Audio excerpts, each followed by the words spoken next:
Yeah like பார்க்கலாம். ஒரு மாதிரி ஃபேமிலி மூவி மாதிரி தான் இருக்கு. ஒரு மாதிரி லைக் ஜாலியா இருக்கு. வீட்டுல பாக்குற சண்டை மாதிரி நல்லா உங்களுக்கு பிடிச்சிருந்ததா? கனெக்ட் ஆச்சு உங்களுக்கு? எனக்கு போய் ரெண்டுக்கும் சண்டை நடக்கும். ஸோ நல்லாதான் இருக்கு. நல்லாதான் இருக்கு, பார்க்கலாம். ஆர்டிஸ்ட் எப்படி நடிச்சிருக்காங்க? விஜய் சேதுபதி லைக் சொல்லவே தேவையில்ல. ஹீஸ் லைக் ரொம்ப நல்லாவே பண்ணிருக்காங்க. அவங்க வந்து லைக் நார்மலாவே நல்லா தான் நடிப்பாங்க. ஒரு மாதிரி எதர்ச்சியா நடிச்சிருந்தாங்க. இப்போ சோ குட்.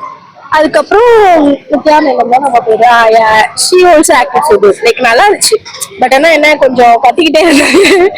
அது மட்டும் தான், அவ்வளவுதான். நல்லா இருந்துச்சு. ஃபர்ஸ்ட் ஹாஃப் செகண்ட் ஹாஃப் ஒரே மாதிரி ஒரு மாதிரி ஒரு ஃபேமிலி ஸ்டோரி தான். லைக் ஒரு மாதிரி எப்படி ஒரு மாதிரி ஃபேமிலி ஸ்டோரி மாதிரி போச்சு, அவ்வளவுதான். ஒரு மாதிரி கண்டினியூஷனா இருந்துச்சு. ஒரு டைம் பார்க்கலாம். ஒரு சிரிச்சுட்டே இருக்கணும்னா ஒரு ஃபேமிலி கூட பார்க்கலாம், அவ்வளவுதான். ஆனா லைக் பசங்களுக்கு எல்லாம் அவ்வளவு பிடிக்குமான்னு தெரியல. கேர்ள்ஸ்லாம் நல்லா பிடிக்கும்னு நினைக்கிறேன். மியூசிக் எப்படி இருந்தது? சாங் அந்த பொட்டல முட்டாத சாங், அந்த சாங் நல்லா இருந்துச்சு. இது எதுவும் நான் அவ்வளவா தெரியாது. அந்த சாங் மட்டும் தான் தெரியும்.